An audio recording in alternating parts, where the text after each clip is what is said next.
Olá, meus queridos irmãos, minhas queridas irmãs, a paz. Começa agora o quarto episódio do podcast do EBD em Foco, tá? Onde nós vamos falar hoje sobre a lição de número 4, que tem como tema Quando a criatura vale mais que o Criador. Eu sou o Vitor e estarei conduzindo a conversa de hoje com o irmão Rony Kozer. É um prazer ter você conosco. Eu já vou falar mais dele aqui para vocês. Mas como você está, irmão Rony, tudo bem? Olá, Vitor. Que satisfação estar com você aqui, meu irmão. Que satisfação estar com todos vocês, né, que nos acompanham. E o meu desejo aqui, Vitor, é que esse nosso diálogo aqui seja muito útil aí a todos que vão assistir, em particular os professores, né, e professores de EBD. A gente espera muito poder contribuir aqui nesse diálogo. Com certeza vai contribuir muito, muito. Irmãos, eu vou falar um pouquinho do Rony para você, mas eu vou deixar ele também falar aqui um pouquinho sobre ele.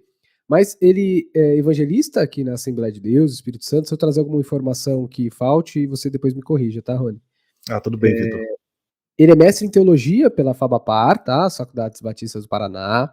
Ele é licenciado em História e em Pedagogia. Está fazendo o seu doutorado agora aí, né? Em Teologia Sistemática Pastoral pela PUC-Rio.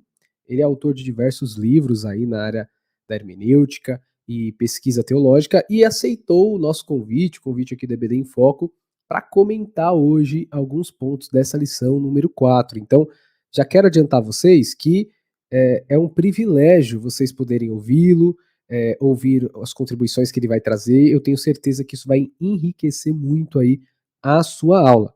E antes da gente chegar nos pontos, né, da lição e dos comentários, eu queria, Rony, que você falasse um pouquinho para a gente do seu trabalho, dos livros que você escreveu, como a gente pode acessar eles, tá? Traz algumas informações para o pessoal possa continuar aí te acompanhando. Ah, que legal. Ô, Vitor, obrigado aqui pelo espaço, ao EBD em Foco.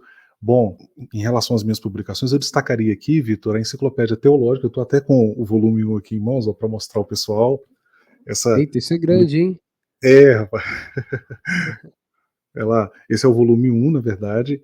É uma obra que eu publiquei em 2020 pela editora Reflexão, e na verdade em 2 volumes. E ela é fruto aí, Vitor, de praticamente 12 anos de pesquisa e produção textual, onde eu reúno aí aproximadamente 300 artigos e verbetes sobre temas gerais da teologia e de outras áreas de conhecimento, como história, psicanálise, didática, que é uma área da pedagogia, na verdade, e outras áreas. Tem artigos também, pelo menos 2 artigos que eu escrevi em coautoria com colegas que são psicólogos, enfim, um material bem amplo, assim, muito útil, né, para a pesquisa teológica, trago esboços de sermões, índice temático de pesquisas, tem algumas ferramentas assim bem legais também para serem exploradas aí no material, e aproveito aqui para compartilhar. O material, Vitor, pode ser encontrado no próprio site da editora Reflexão. Você tem a opção de comprar os volumes separados, pode comprar o kit completo, no caso, os 2 volumes, e também pelo site da Amazon, né, esses sites de venda de livros virtuais. Agora, em 2022, Vitor, também, se me permite rapidamente, eu publiquei também o meu livro de hermenêutica bíblica, a 2ª edição. Foi publicado pela Casa Editorial, está disponível também lá no site da Casa Editorial e também na Amazon, né, e outros sites de vendas de livros. Até aproveitar, Vitor, se me permite, se for Fica à pertinente vontade. agora, quero aproveitar também e convidar os internautas que nos acompanham, que nos assistem.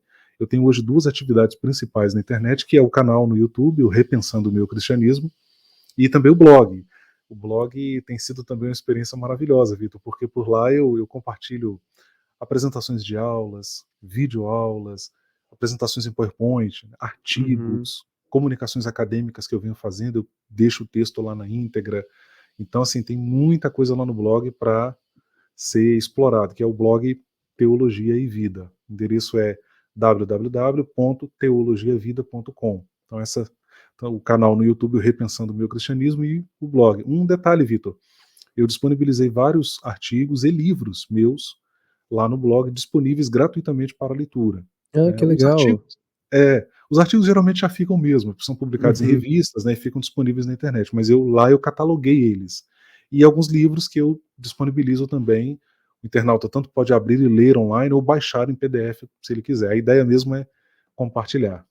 Legal, legal. Então eu já vou avisando todos os irmãos e irmãs que estão nos acompanhando. A gente vai deixar abaixo aqui desse vídeo, se você estiver vendo pelo YouTube ou se estiver vendo pelo Spotify, é abaixo do áudio. A gente vai deixar os links, tá? Eu vou deixar o link do blog do Rony e também do canal do YouTube dele para você acompanhar. Veja que oportunidade legal. No blog você vai conseguir baixar livros dele, que ele mesmo está disponibilizando, então não tem problema algum. Você vai conseguir ver artigos e tem muito material lá para pesquisa, para estudo. Eu já vi o blog e tem muita coisa, muito recurso e ferramentas para você pesquisar sobre teologia, sobre Bíblia, então vai ser muito interessante para você. Os links vão estar aqui embaixo, tá? Não deixem de conferir.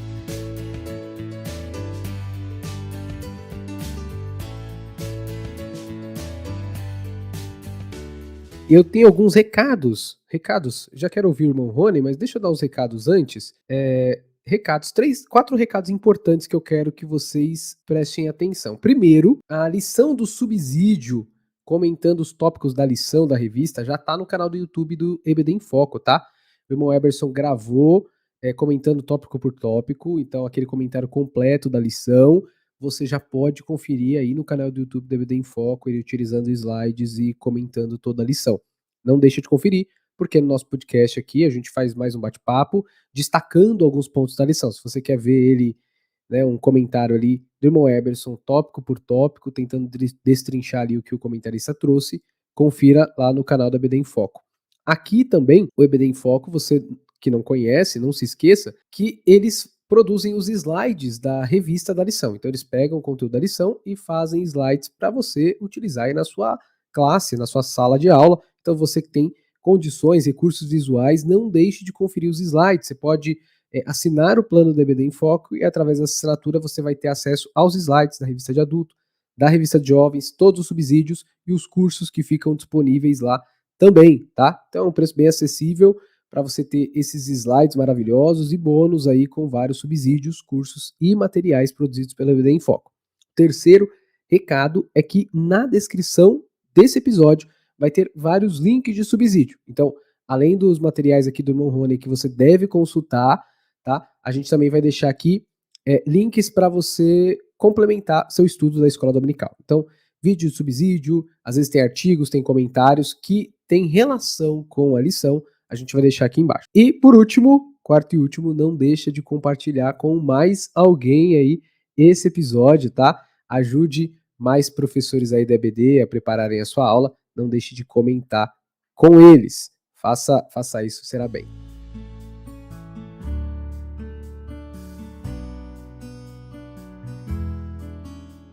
Vamos agora comentar, irmão Rony, os aspectos aí dessa lição. O que eu queria ver com você é a respeito, em primeiro momento, sobre a leitura bíblica em classe da lição. Eu acho que eu vou até ler aqui esse texto, é curto, né? Então dá para ler.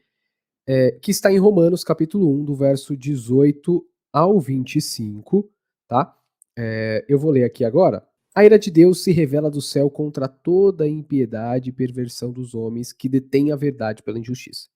Porquanto o que de Deus se pode conhecer é manifestado entre eles, porque Deus lhes manifestou. Porque os atributos invisíveis de Deus, assim o seu eterno poder, como também a sua própria divindade, claramente se reconhecem desde o princípio do mundo, sendo percebidos por meio das coisas que foram criadas. Tais homens são, por isso, indesculpáveis, porquanto, tendo conhecimento de Deus, não glorificaram como Deus, nem lhe deram graças, antes se tornaram nulos em seus próprios raciocínios, obscurecendo-se o coração insensato. Inclinando-se por sábios, tornaram-se loucos e mudaram a glória do Deus incorruptível em semelhança da imagem de homem corruptível, bem como de aves, quadrúpedes e répteis. Por isso, Deus entregou tais homens à imundícia pelas concupiscências de seu próprio coração, para desonrarem o seu corpo entre si. Pois eles mudaram a verdade de Deus em mentira, adorando e servindo a criatura em lugar do Criador, o qual é bendito eternamente. Amém.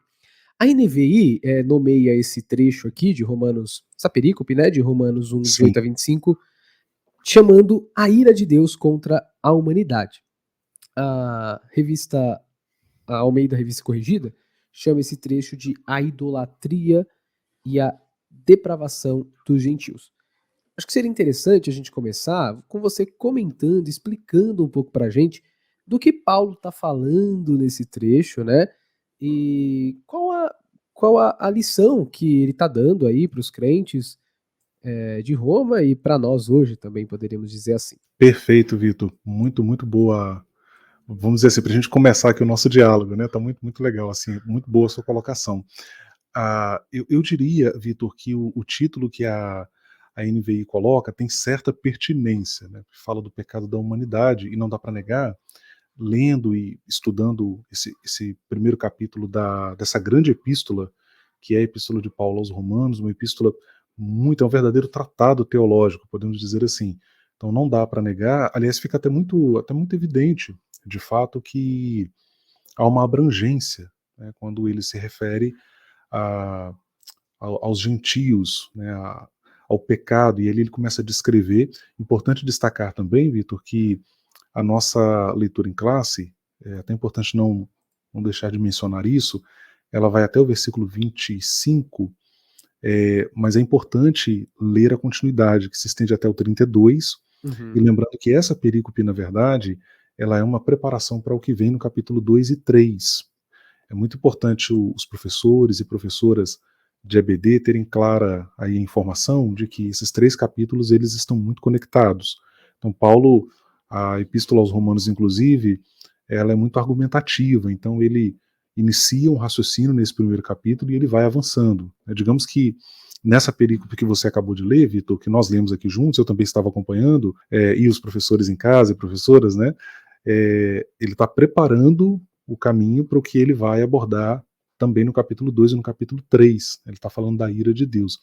Então eu vejo certa pertinência nesse título da NVI, mas eu prefiro o título da corrigida que você mencionou, certo? E eu citei a Almeida Revista Corrigida. Corrigida, que fala o pecado dos gentios, porque de fato ali Uhum. Paulo ele está trabalhando ali uma tensão entre gentios e judeus. E é muito bacana esse texto de Romanos, é muito interessante esse texto de Romanos, porque de algum modo, Vitor, é como se o apóstolo nivelasse gentios e judeus. Então há uma distinção no pensamento judeu, eles se distinguiam dos gentios. Então Paulo aqui ele começa falando do pecado dos gentios, Uhum. e destacando-se aqui que esse pecado, sobretudo, é o pecado da idolatria, que por sua vez acabava por conduzir os homens a outros tipos de pecados, que ele vai alistar nesse texto de Uhum. Romanos capítulo 1, né? E, então ali você tem uma lista de vícios, podemos dizer assim. Aliás, essas ocorrências de listas de vícios não é uma exclusividade de Romanos 1. A gente tem isso em Gálatas 5, a gente tem isso em outras epístolas no corpus paulino. Né? Então essas listas de vícios elas são recorrentes e aqui Paulo faz menção de uma delas. Porém o detalhe aqui, Vitor, que é interessante, que ela tem relação direta com a idolatria. E aí, a partir disso, o autor da revista, das lições dessa revista, pastor Douglas, né, Douglas Batista, ele vai correlacionar isso com a questão, ou digamos que ele faz uma atualização disso, né, trazendo a questão da idolatria para os nossos dias. Então, ele vai falar essa auto-idolatria, idolatria da imagem ou autoimagem, e a partir disso ele vai desdobrando, que eu acredito que depois a gente vai poder também tratar isso aqui com mais calma, com mais.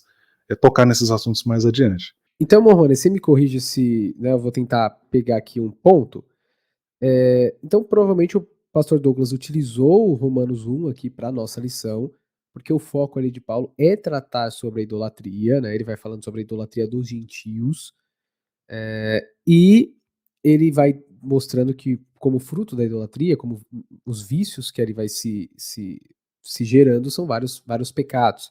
Então, a proposta da nossa lição, né, a gente poderia dizer assim, o professor tem que não se esqueça do título e do propósito que vai ser tratado, né? Quando a criatura vale mais do que o Criador. Então, isso está bem relacionado com a questão da idolatria, e provavelmente foi por isso esse texto tão escolhido e citado, tá?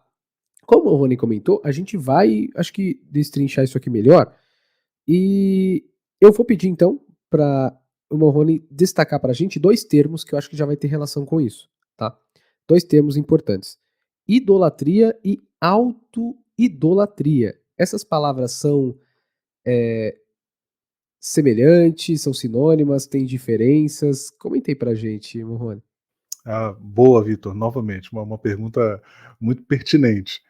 Só antes de respondê-la, Vitor, deixa eu pontuar uma coisa. O título da lição, ele é até muito provocativo, né, Vitor? Sim. E claro que ao falarmos aqui das grandezas do nosso Deus, ao reafirmarmos o valor da fé cristã, né, da nossa crença nesse Deus que é o criador de todas as coisas, né? E aliás o texto de Romanos ele vai justamente se ancorar nessa ideia, né, de que mesmo não tendo um conhecimento, digamos assim, positivo de Deus, há um conhecimento intuitivo, né? Ele destaca isso ali em relação aos gentios. Então, ao se falar da importância de não se colocar a criatura acima do Criador, desculpe, não se deve com isso necessariamente concluir que a criatura não seja importante. Isso Uhum. tem muita relação, inclusive com o que nós vamos abordar, quando o autor fala, o autor da revista comenta sobre humanismo, renascimento, iluminismo, ele aborda esses conceitos, né? Mas, dando então, buscando responder a pergunta que o Vitor fez, a palavra idolatria é uma palavra muito importante na teologia bíblica. Aliás, eu quero dar aqui uma dica a todos os professores e professoras, é, que consiste basicamente do seguinte: você entender, você buscar sempre, quando você recebe a revista, buscar entender em que área da teologia a revista, naquele trimestre, ela está situada, ou com qual área da teologia ela dialoga mais. Isso parece uma coisa óbvia, ô Vitor, mas eu vejo muitos professores Uhum. simplesmente negligenciarem isso, né? Não, é A importante. partir, a partir do momento que você identifica, bom, essa é uma revista que dialoga mais com a teologia bíblica ou com a ética, como é o caso dessa que nós estamos estudando, né, Vitor? A gente tem muitos temas aqui que estão relacionados ao campo da ética, em particular ética cristã. Então é importante você identificar, porque a partir disso você se instrumentaliza com ferramentas, né? Então, retomando voltando, né, à pergunta do Vitor e buscando respondê-la, essa palavra é muito importante, ela é muito recorrente no Antigo Testamento e ela é também utilizada ou retomada no Novo Testamento, embora com algumas conotações talvez um pouco mais, guardando-se sim algumas semelhanças com o seu uso que se faz no Antigo Testamento, mas a gente deve considerar o fato de que, em relação ao Novo Testamento, o cenário religioso, mundial, é diferente, é substancialmente diferente. A palavra idolatria no Antigo Testamento ela está sempre muito presente ali na atividade profética, e é um pecado sempre muito combatido pelos profetas de Yahvé, os profetas do Senhor, né? Muitas vezes a idolatria, ela era, no Antigo Testamento, né, ela era associada a uma série de outras questões, né, como por exemplo o sofrimento que o povo de Israel passava em determinado momento. Esse sofrimento tinha uma relação direta com a idolatria, porque o povo cometia o pecado da idolatria e então o juízo de Deus vinha sobre eles em função do pecado da idolatria. A idolatria é vista como uma forma de afastamento do povo do Senhor, né? A idolatria, às vezes, também retratada por meio de imagens, imagens até muito vívidas, né? Por exemplo, o caso de Oséias. Acho que é um exemplo bem interessante, Vitor, para a gente pensar. Que ali você tem a imagem de Oséias com a sua esposa que é infiel, a esposa retratando Israel, e Oséias, o profeta, retratando o próprio Yahvé como um marido que é traído por essa esposa infiel. Mas ela é infiel por quê? Porque ela ia após outros deuses. Então o que está ali, na verdade, subjacente é o pecado da idolatria. No Novo Testamento, essa ideia da idolatria associada a culto a outros deuses, a outras divindades, ela está presente também, como no caso de Romanos 1. Mas por atualização, a gente pode pensar hoje a idolatria de outras formas. Não necessariamente, a ideia não precisa necessariamente estar restrita ao culto a outras divindades, para além do Senhor, para além de Jesus, né?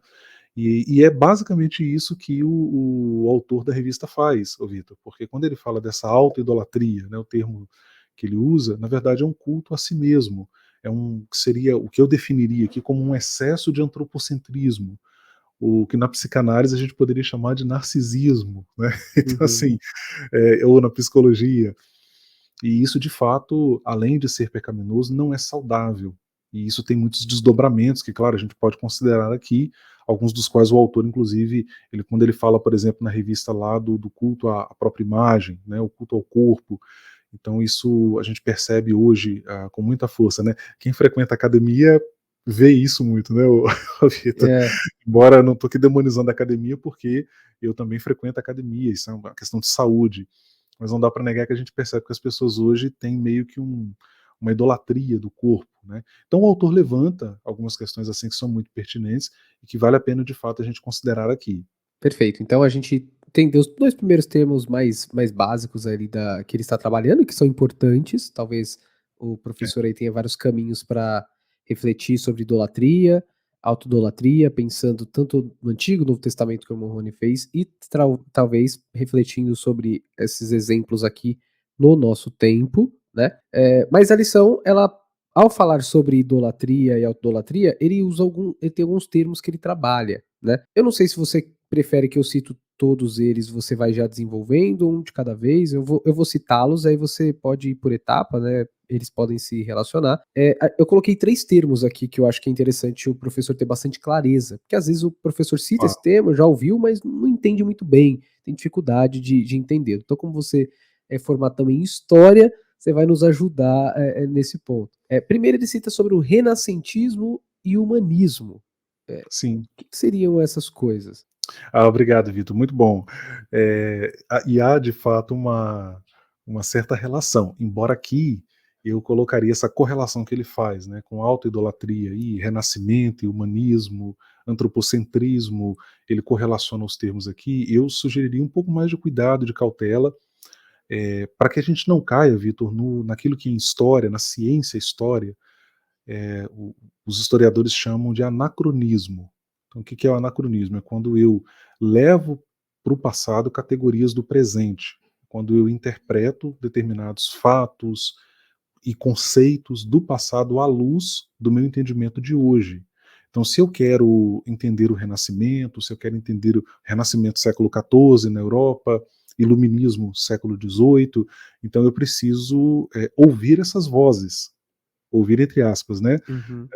No sentido de ir à literatura, buscar entender como é que eles entendiam essas questões naquele tempo. Então isso aqui é importante. Eu vejo sim certa pertinência nessa correlação que o pastor Douglas faz, né, entre autoidolatria, humanismo, etc. Mas eu colocaria essa ponderação aqui, tá? E aí você vê, né, Vitor, que interessante, a história aqui nos sendo útil numa lição de escola dominical. Eu sou, uma digressão rápida aqui, Vitor, depois eu retomo a linha de raciocínio, eu sou licenciado em História por complementação pedagógica.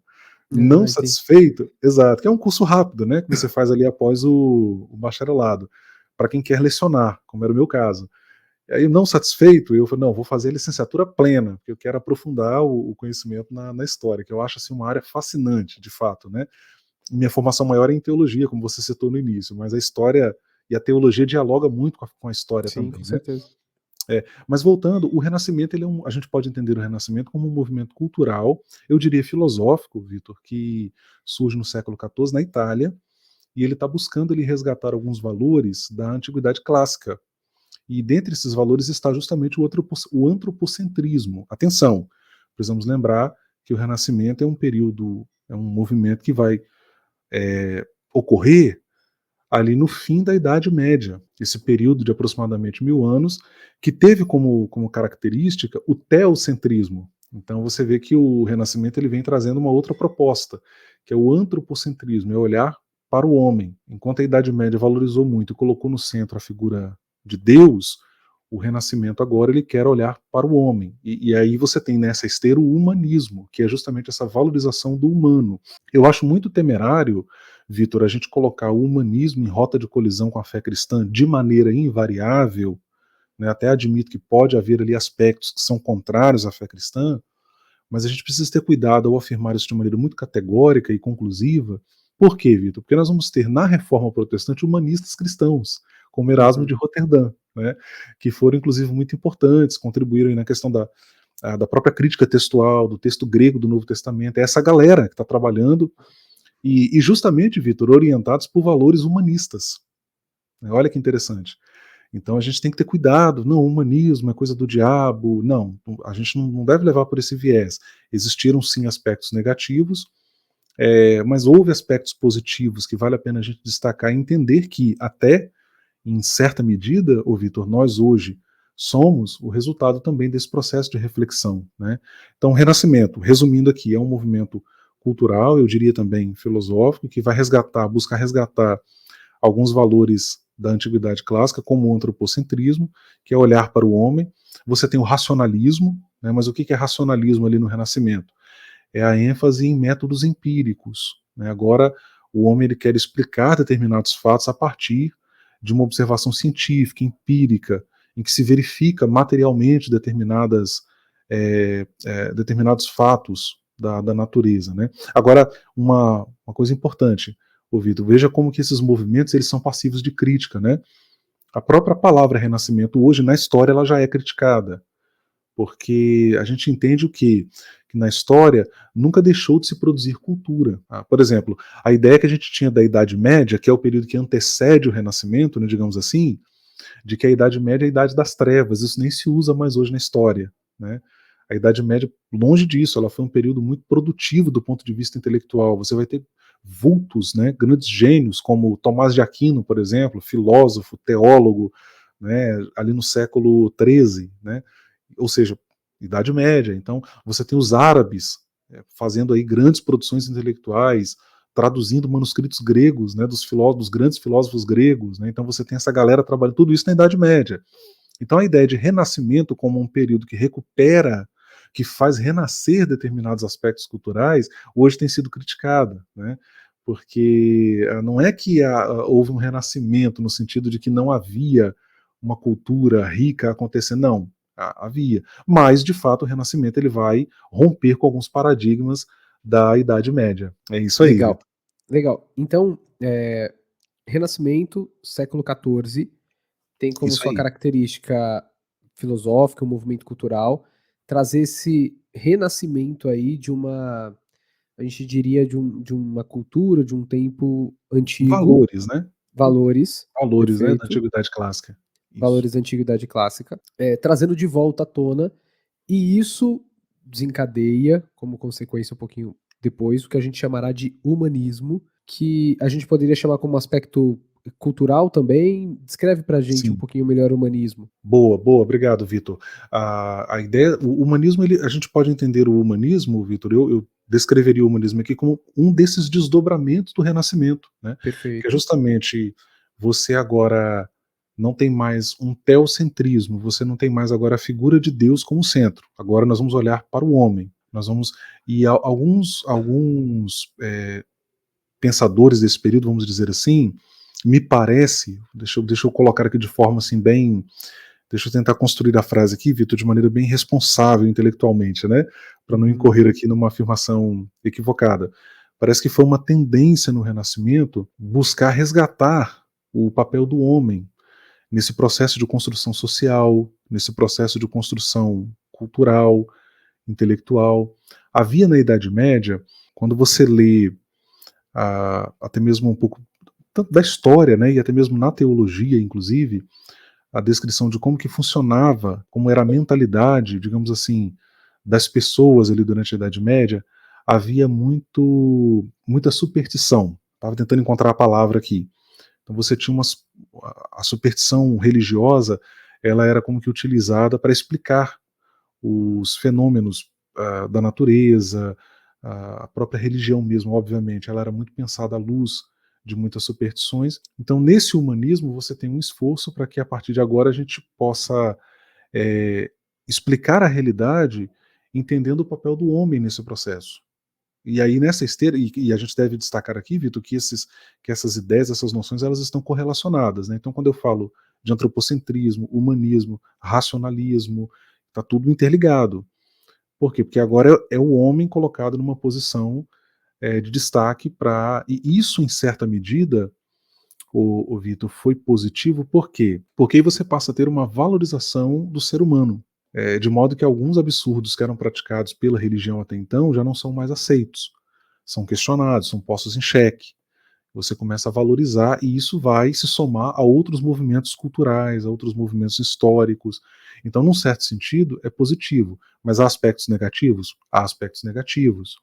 Porque aí você começa a não mais, ou pelo menos uma parte, né, vamos dizer assim, desse movimento começa a prescindir do evangelho, vamos dizer assim, ou prescindir da, da figura do Senhor, do próprio Deus. Eu estava lendo um teólogo católico, Vitor, e eu achei muito interessante a fala dele comentando justamente, um exegeta católico, né, ele comentando justamente o capítulo 1 de Romanos, e ele vai falar, a humanidade precisa do evangelho. E a humanidade precisa do evangelho para quê? Né? A humanidade precisa de Deus para quê? Justamente para não cair naquela barbárie que é descrita ali em Romanos 1. Né? Que ali você tem Uhum. o apóstolo descrevendo. Então, nesse sentido, o humanismo tem aspectos negativos. Ele vai ter desdobramentos negativos, né? Que nós, como teólogos, obviamente, a gente vai olhar para isso e dizer, não, precisamos resgatar, sim, o valor do evangelho, o valor da figura de Deus, vamos dizer assim, para a humanidade. Né?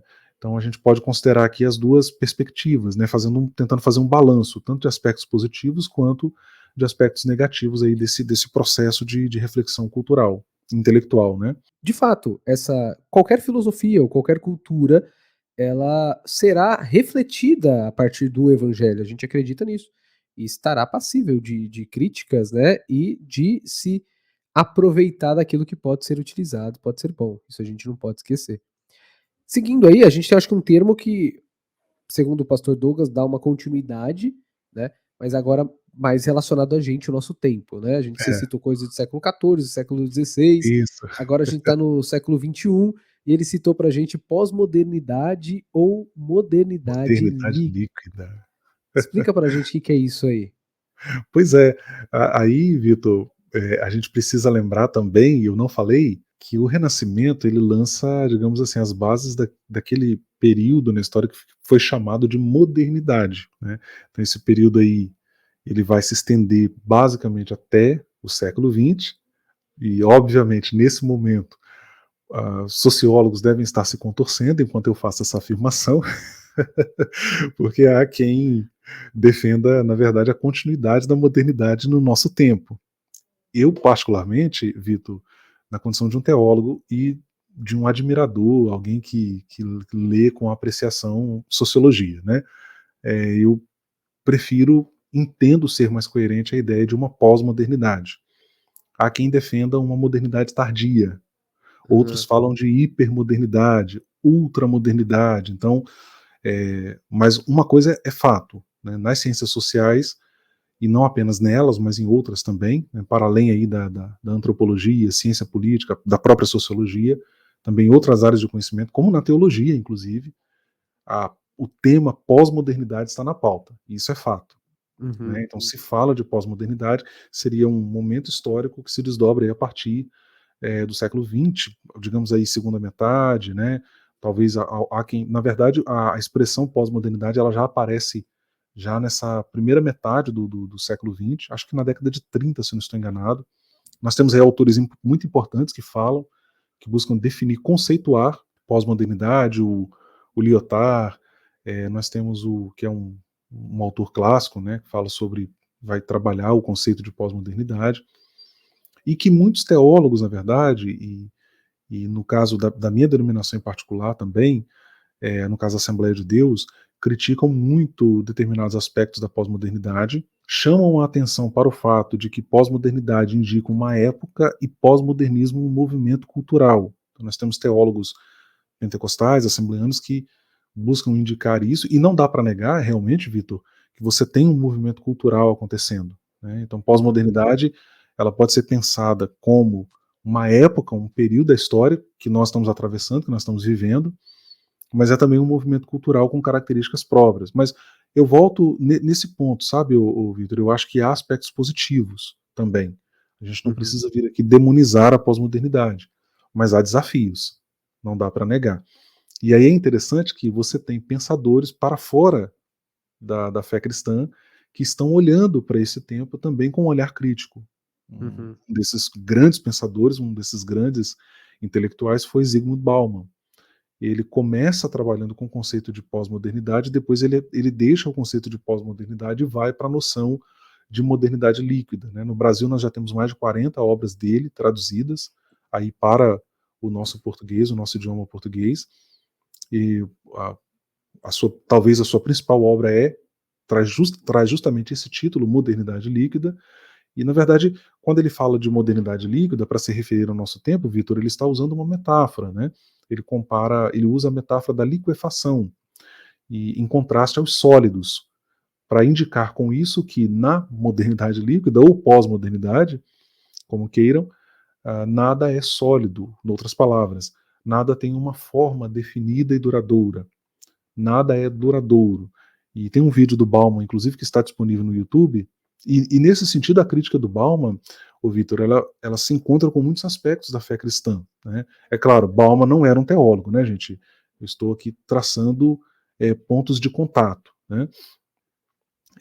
Porque a fé cristã, historicamente, ela é uma fé que valoriza muito justamente a estabilidade do casamento, a durabilidade do casamento, a durabilidade das relações, né, a durabilidade das comunidades de fé. Então, e Bauman ali parece que de algum modo ele chama atenção para o fato de que na pós-modernidade os sólidos derretem.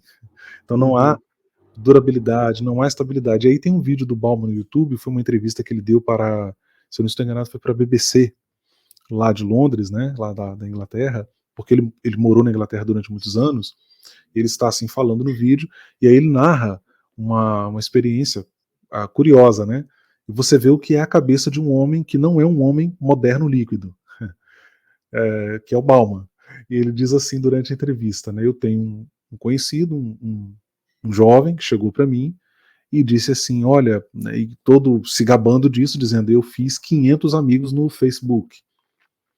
E aí o Bauman olha para a câmera e diz assim, eu tenho, na época ele tinha acho que 84, 83 anos, ele diz assim, eu tenho 80 e tantos anos e eu tenho 3 amigos. Então assim, isso é de fato, o Vitor, um desafio para a sociedade, para a própria igreja. A igreja é muito pós-moderna, Vitor, hoje. Uhum, Eu, uhum. inclusive, Vitor, na enciclopédia, se você me permite, não sei se eu estou alongando demais aqui na resposta, Não, mas fica à vontade. eu quero até compartilhar com vocês, na minha enciclopédia teológica, eu trago uma seção que são de esboços, né? E o esboço 19 foi de uma palestra que eu proferi aqui no estado de Barra de São Francisco, intitulada Educação Cristã, isso funciona mesmo? É um título retórico, né? Uma pergunta Uhum, retórica. E aí eu vou justamente traçar, o Vitor, um paralelo, características da pós-modernidade, como a igreja incorporou essas características e que respostas nós podemos dar à luz da educação cristã, né? E aí eu vou alistando, por exemplo, a síndrome da visibilidade, né? As mídias sociais estão aí, as pessoas mostram ser o que não são de fato e mostram ter o uhum, que não tem de fato, né? Então a igreja absorve isso. De que maneira? Ela utiliza a pregação e o ensino como espaços de visibilidade pessoal e não para a promoção do ensino de fato e da imagem de Jesus nas pessoas. Então uhum. a gente não se dá conta. Eu, por exemplo, o Vitor, na condição de um jovem pentecostal, eu vi levantar-se no Brasil uma geração de jovens pentecostais que não estavam de fato comprometidos com a proclamação de Cristo. O que eles queriam, na verdade, era agendas, era, Perfeito.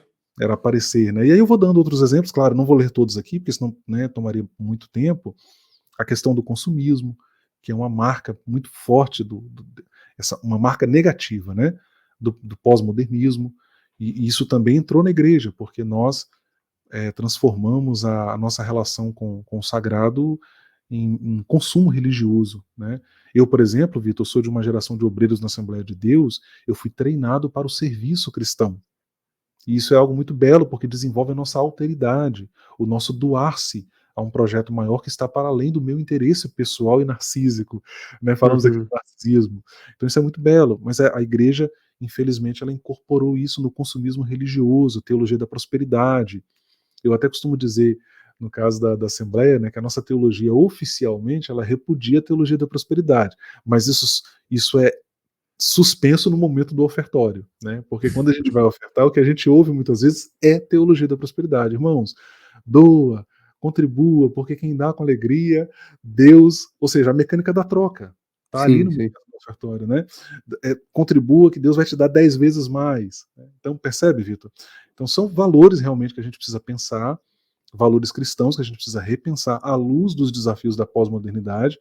E a solução, a resposta a isso, Vitor, não é inédita. É antiga, está lá no Evangelho. A gente só precisa recuperar isso. Legal, legal. Então a gente caminhou até esse termo aqui, acho que pós-modernidade. Você citou também da modernidade, que é importante, né? Porque os alunos podem ficar Sim. com essa dúvida aí, modernidade, pós-modernidade. Então a gente sabe que tem alguns autores que não usam esse conceito de pós-modernidade, eles continuam e fazem alguns comentários a respeito. Só que a gente citou aqui renascentismo, humanismo, modernidade, pós-modernidade ou modernidade líquida. Se eu te perguntar, desses conceitos todos aí, tem alguma característica que você poderia destacar que liga eles? Porque os professores podem estar lá na aula falando desses termos. Qual que é a relação deles que você destacaria? É claro que eu acho que você pontuou aqui muito bem que às vezes a gente pega um termo e demoniza ele, não entende muito bem. Isso acho que ficou claro aqui para os professores. Mas se você fosse pegar, seja não destacando se é positivo ou negativo, né? Mas relacionando esses termos, o que tem Sim. algo que a gente possa achar de comum entre eles, que são comuns entre Tem. eles, o que seria? Boa, Vitor. Você, como durante todo esse podcast aqui, sempre com perguntas pertinentes, né? O religioso é o aspecto comum em que perpassa a Antiguidade Clássica, a Idade Média. Você vai ter isso no Renascimento, porque nós temos dentro do Renascimento humanistas cristãos. Você vai ter isso no Iluminismo, né? As pessoas na igreja muitas vezes, Vitor, elas tendem a ver o Iluminismo como um movimento invariavelmente contrário à fé, mas não é bem assim, né? Embora isso tenha havido também no Iluminismo lá no século XVIII. Modernidade, então a religião, ela permanece na modernidade, aliás, vai se desenvolver durante a modernidade uma forma de racionalismo cristão. Olha que interessante, né? E eu não estou falando aqui apenas de teologia liberal. A teologia reformada, eu vejo a teologia aqui, eu me alinho ao pastor César Moisés em seu livro Pentecostalismo e Pós-Modernidade, quando ele coloca que a teologia reformada ela é uma herdeira direta do racionalismo. Né? Uhum. Ela é uma teologia muito articulada racionalmente. Aqui eu não estou colocando isso nem como crítica, tá, Vitor? Apenas Uhum. uma Tá descrição mesmo. descrevendo. É mais descritivo mesmo. Então, e de fato, você olha as teologias sistemáticas que a gente tem de teólogos reformados, elas buscam ser muito lógicas, né? Isso é típico do racionalismo. Então você tem a religião ali na modernidade, e contrariando prognósticos iluministas, né, ou de alguns iluministas que previram aí a falência da religião, longe disso nós entramos na pós-modernidade ou modernidade líquida, absolutamente religiosos. Né? Então a religião nós estamos vivendo hoje, Vitor, um novo momento. Quando eu falo novo momento, eu estou pensando aí talvez aí os últimos 20 anos, né? É novo no sentido histórico, tá? Porque Uhum. para os modernos líquidos, né? Falar em novo é falar de algo que aconteceu de ontem para hoje, né? Mas não é essa. Aqui eu estou falando mais assim, no aspecto historiográfico, né? Vamos dizer assim. Então a gente tem um fenômeno novo aí acontecendo, que é a religião para além da instituição. Isso está acontecendo também, a despeito da posição que você tenha sobre isso, a despeito da posição que eu tenha sobre isso está acontecendo, né? Então a gente tem aí milhões de pessoas hoje que se declaram profundamente comprometidas com a religião, mas desvinculadas de uma instituição religiosa, né? Então, seja como for, de uma forma ou outra, Vitor, o que a gente percebe? Que a religião, ela perpassa, né? Ela vai perdurando, ela vai continuando ao longo do tempo aí nesses diferentes momentos históricos, nesses diferentes movimentos culturais, filosóficos, né? E que também acabaram sendo, em certa medida, religiosos, né?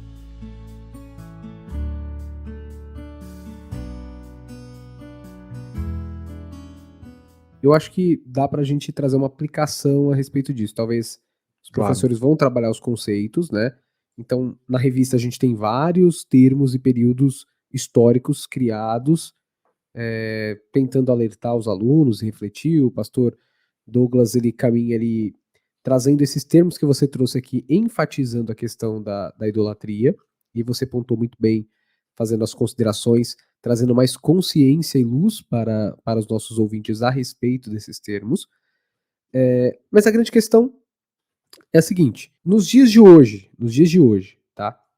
Você destacou alguns aqui pra gente, para ficar bem claro para os nossos ouvintes aqui, né?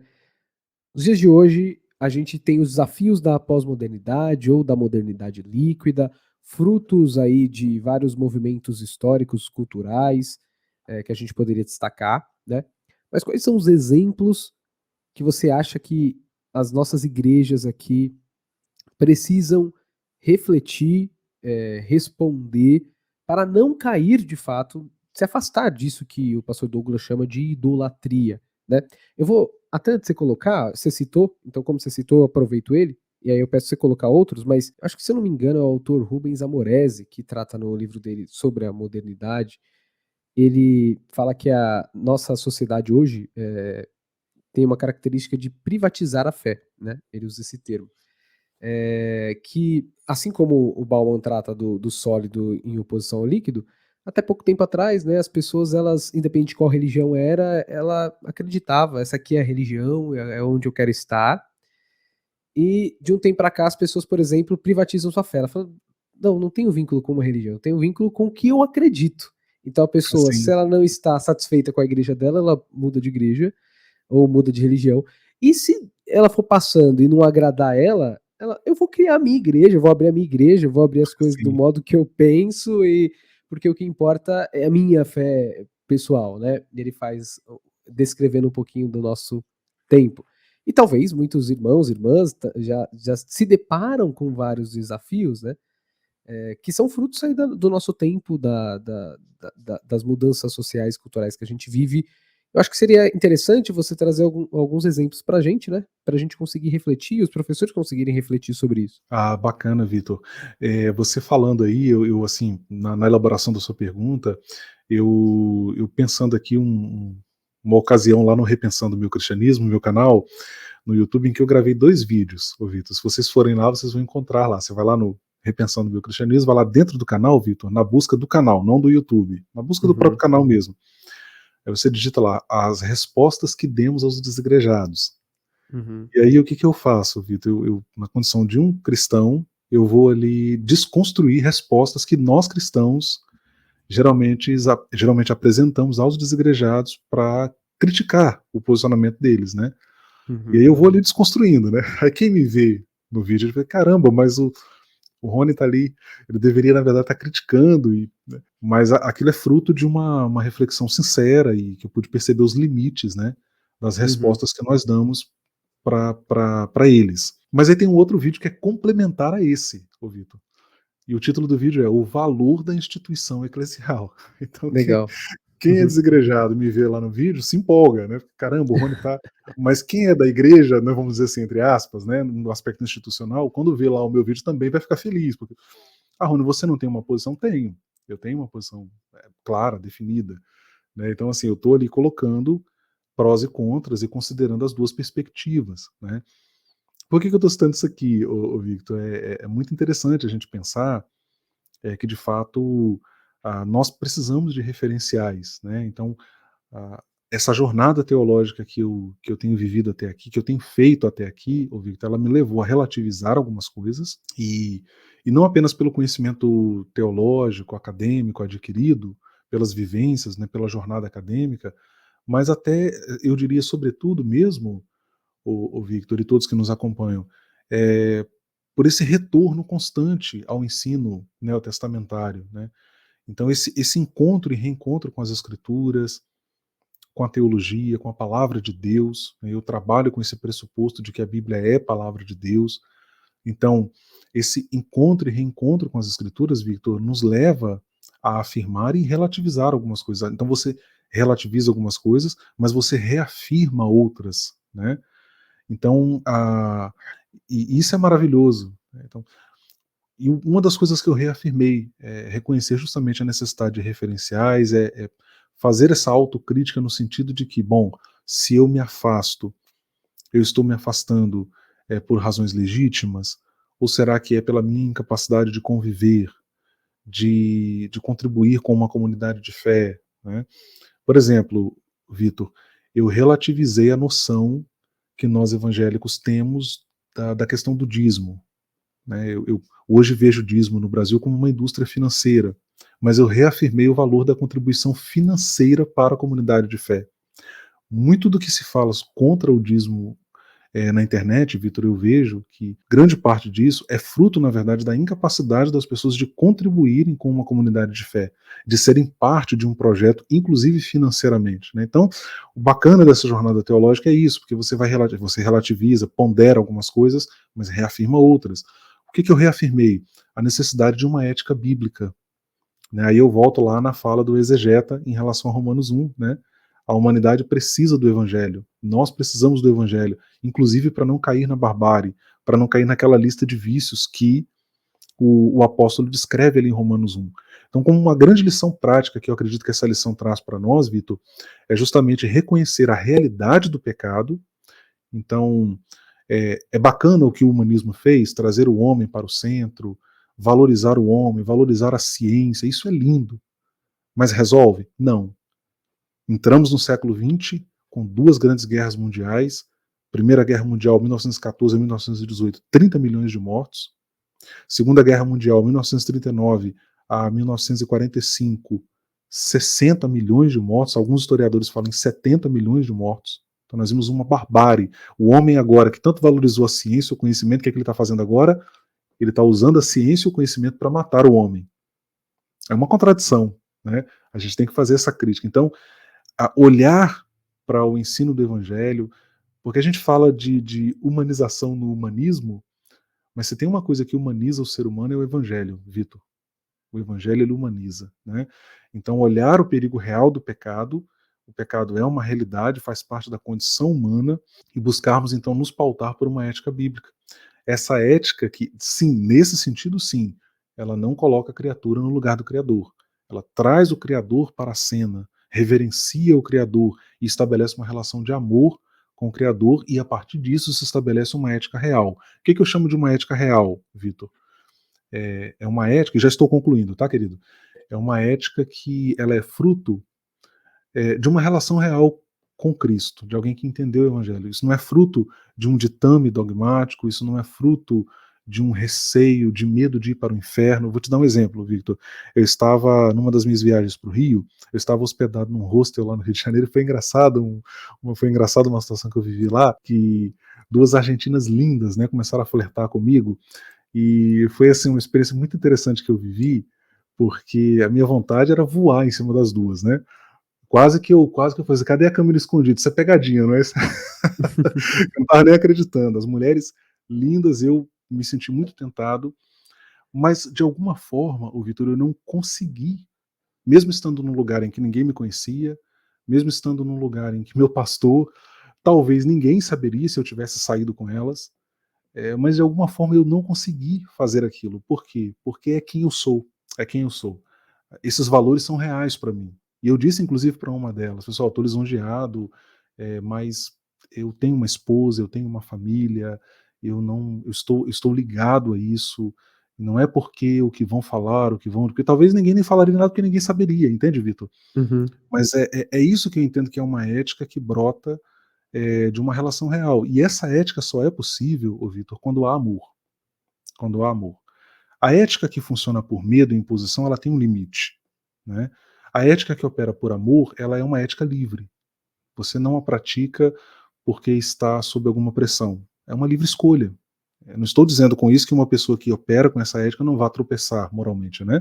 Você pode tropeçar, mas ela é uma ética marcada por uma liberdade, que é justamente fruto de um amor, de uma escolha voluntária, e que você é, de fato, aquilo ali. Né? Então, acho que a grande lição que a gente pode trazer dessa revista é justamente os cuidados para com os perigos do nosso tempo. O narcisismo está aí, a autoidolatria está aí, o culto ao corpo está aí, né? E lembrando-se que culto ao corpo aqui não se confunde com cuidado com o corpo, né, Vitor? Isso é muito Uhum. importante. Uhum. Então, faça a sua academia, cuide do corpo, faça a sua caminhada.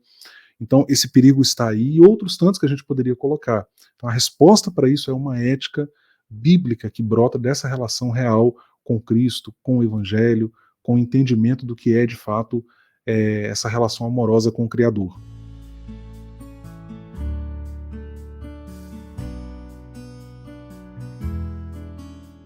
A gente tem aqui, normalmente, algumas perguntas que os ouvintes colocam no canal lá do EBD em Foco, e eu É, separei duas.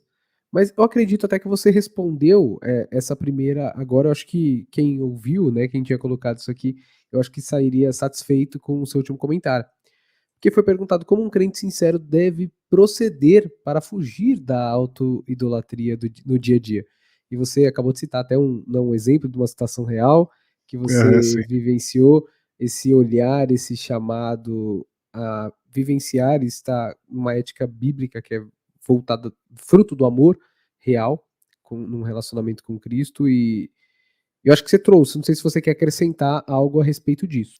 Ah, não, perfeito, Vitor. É isso. Eu só, assim, muito rapidamente, eu, eu acho que é muito importante, Vitor, a gente recuperar essa noção de ética bíblica, porque quando se fala de ética hoje no movimento evangélico brasileiro, a gente sempre associa isso a um moralismo religioso, que debanda em policiamento moral. Policiamento moral que, por sua vez, fere, segrega comunidades de fé, exclui, né? Então, é claro, a disciplina na igreja é necessária, ela tem um papel, deve ser aplicada com amor, né? Não se confundir com punição, né? Ela é necessária, nós precisamos de limites, mas é muito bacana a gente pensar isso, porque se não, Vitor, a gente vai cair exatamente no pecado que Jesus reprovou nos fariseus.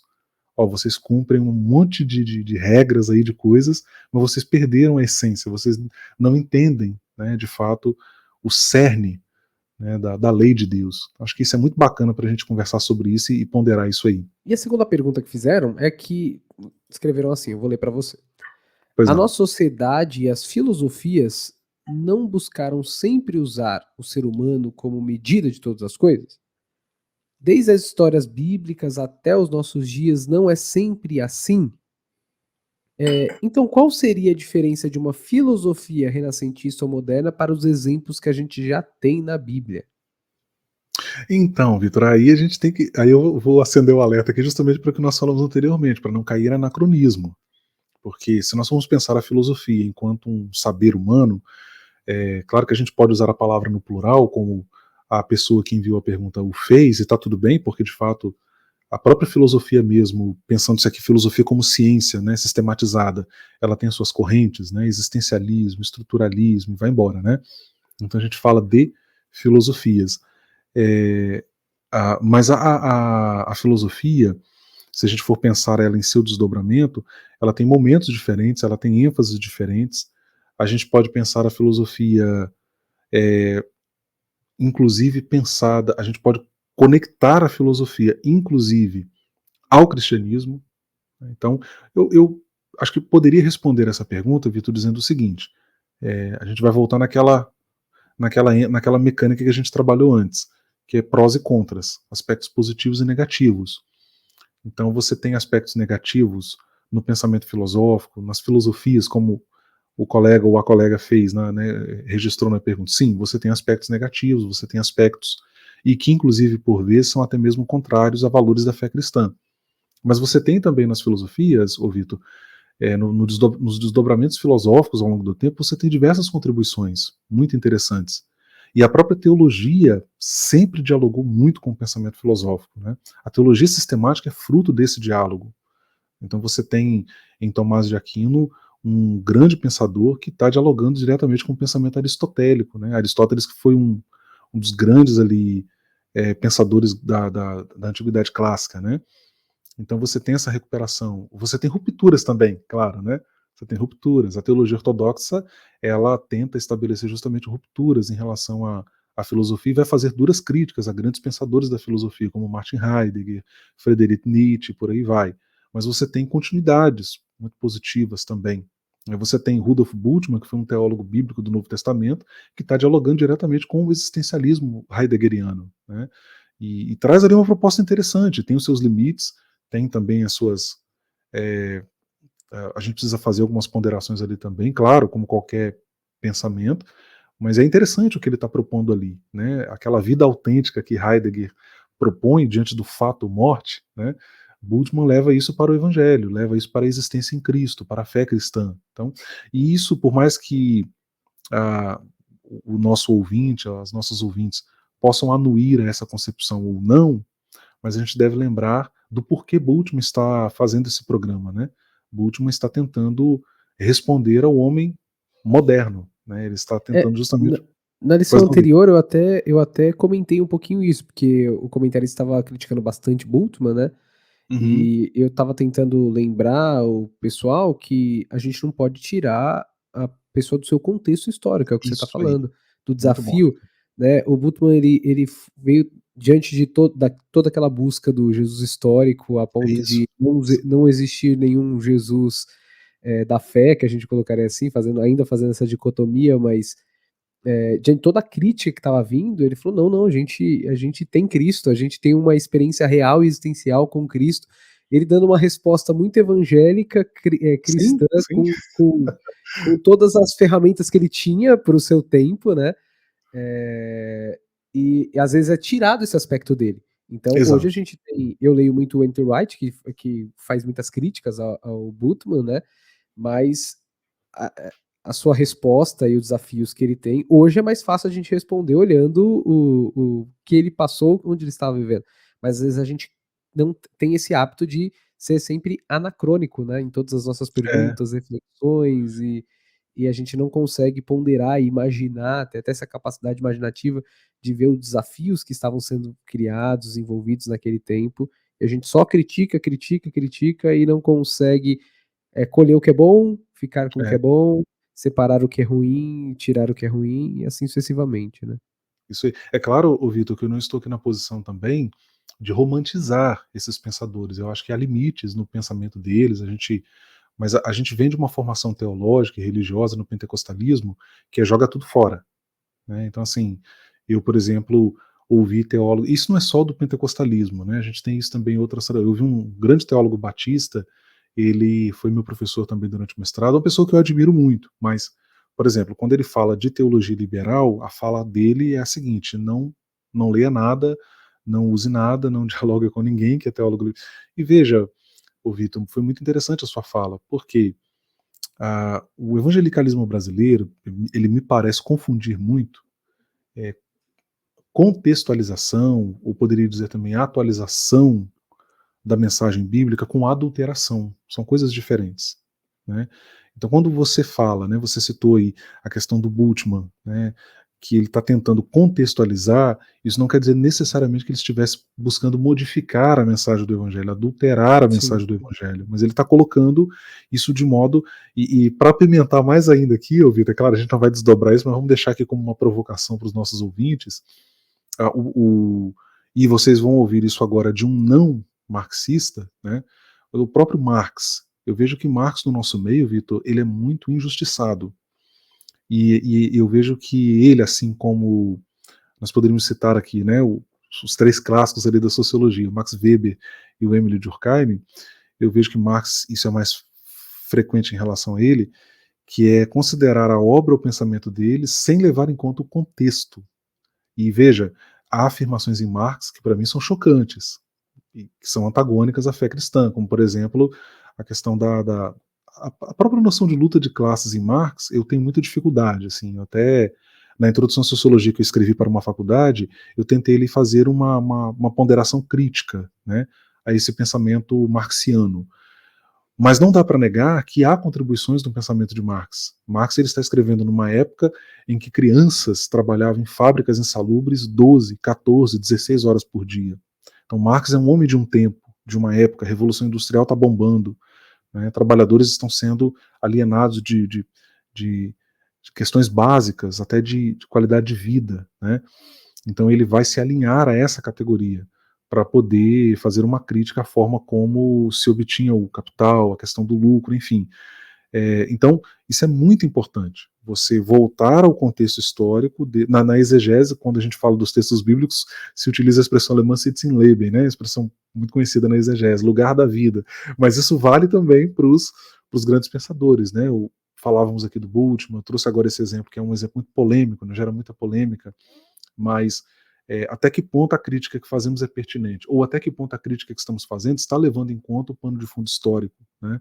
Então a gente tem que olhar e tentar entender a partir de que momento, de que situação histórica, eu gosto dessa expressão, né, situação histórica, A partir de que situação histórica esse pensador está escrevendo, está produzindo. Concluindo, Vitor, porque nenhum pensador ele consegue produzir totalmente isento do momento histórico no qual ele mesmo está inserido. Ele não vai conseguir. É natural que ele fale a partir de perspectivas com as quais ele se confronta todos os dias, né?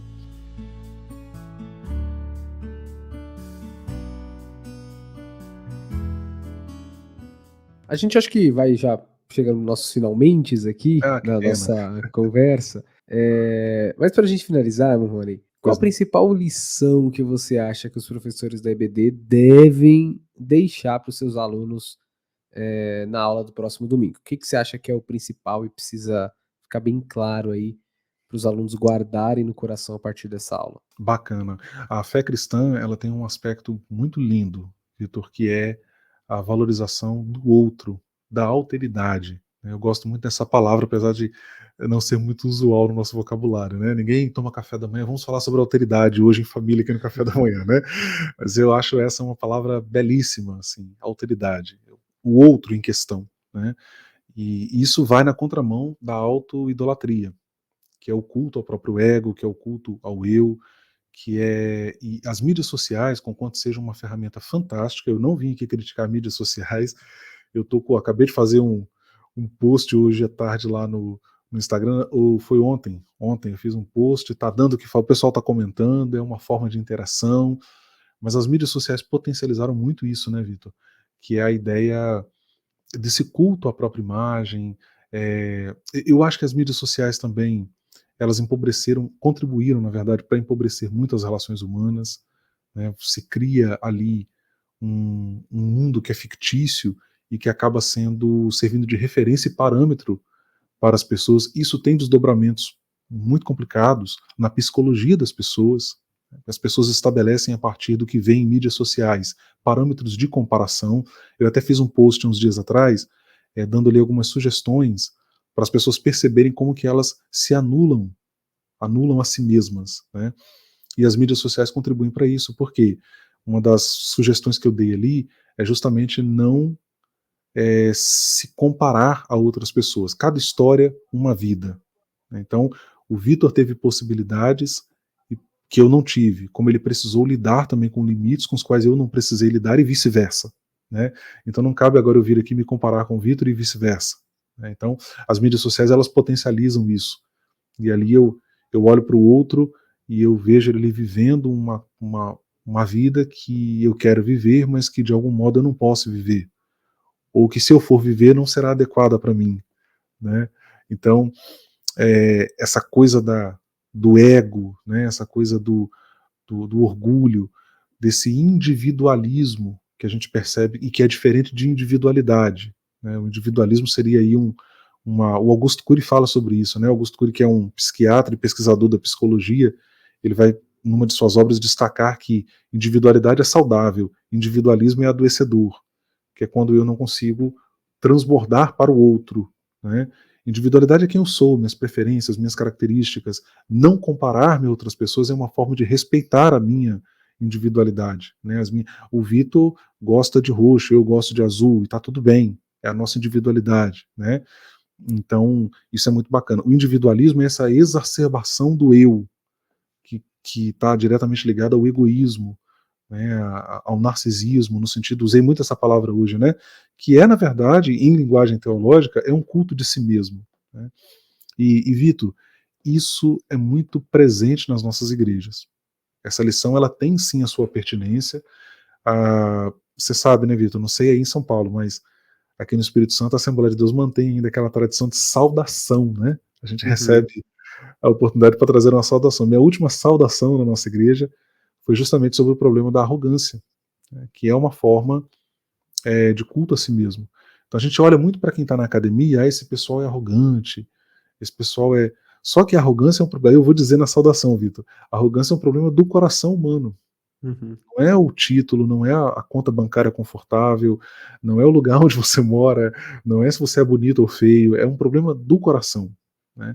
Então essa lição ela tem sua pertinência. Eu resumiria dizendo o seguinte: grande lição que fica para nós, o cuidado com a auto-idolatria, o cuidado com o egoísmo, com o excesso do eu, a valorização, na contramão disso, a valorização da alteridade, voltando justamente ao ensino de Jesus: amar ao Senhor e ao seu próximo como a si mesmo. Bom, podemos encerrar. Eu quero te agradecer, viu, por toda a sua contribuição, pelo seu tempo. Os irmãos vão ficar sabendo agora, a gente está gravando aqui, já é quase 11 horas da noite, né? É, Eu fui gravar tarde, o Rony se mas valeu a empenhou. pena, Vitor. Muito obrigado pela conversa, muito obrigado pelo tempo, pela sua disposição. Incentivo aqui vividamente todos os irmãos e irmãs, os links que a gente vai deixar aqui embaixo a respeito do blog do irmão Rony, do YouTube dele. Não deixem Obrigado. de acessar, ver os materiais, sigam ele lá no Instagram, no YouTube, o conteúdo que ele está produzindo. É importante você que é professor da escola dominical, ter uma relação com Rony, que é o irmão da Assembleia de Deus, né? Crente no Senhor, servo de Deus, que tem se dedicado também na pesquisa acadêmica, pesquisa teológica. Às vezes a gente ouve muitas pessoas que não conhecem esse meio. Não. Você viu só um volume do livro que ele escreveu.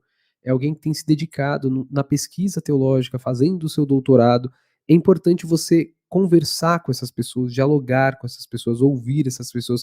Isso enriquece aí a sua formação, os seus estudos. Você que é professor da escola dominical, é um formador de opinião, né? Então, o Rony aqui trouxe vários aspectos, seja você concordando com o que ele falou ou não concordando, você tem que concordar com uma coisa aqui comigo, que ele é muito ponderado quando ele vai falar, ele fala assim, ó, calma, as coisas é assim, é daquele jeito. Isso é fruto de estudo, é fruto de querer ouvir o outro. Então, é muito importante você acompanhar acadêmicos cristãos que estão dialogando com outros pensamentos, com outras pessoas, crentes ou não, e buscando no seu coração servir ao Senhor todo o coração, e o seu estudo, o seu trabalho, refletir para a glória de Deus. Então, não deixe de acompanhá-lo, será abençoador para a sua vida, viu? Eu quero agradecer novamente o Rony, que Deus continue te abençoando, viu, meu querido? Muito obrigado. Espero lhe ver novas oportunidades. Sempre um prazer falar contigo. Ô, Vitor, eu, na verdade, agradeço imensamente pelo convite, parabéns pelo trabalho, que Deus continue abençoando vocês, que cresça esse trabalho, alcançando aí muitas pessoas, que Deus possa continuar os fazendo prosperar cada vez mais. Agradeço imensamente aqui pelo espaço, e seu convite não é um convite, é um ultimato, é Que uma isso. convocação. Será sempre um prazer, viu? Muito obrigado mesmo. Quero também agradecer você que acompanhou a gente até aqui, né? Nos acompanhou até aqui. Não deixe de curtir esse episódio na plataforma que você estiver assistindo, seja no YouTube, no Spotify, tá? Não deixe de curtir, compartilhe com mais alguém essa conversa. Meu desejo é que Deus continue abençoando a sua vida, que todos vocês tenham uma ótima EBD no próximo domingo, uma aula abençoada para a glória de Deus. Fiquem todos com Deus e até a próxima.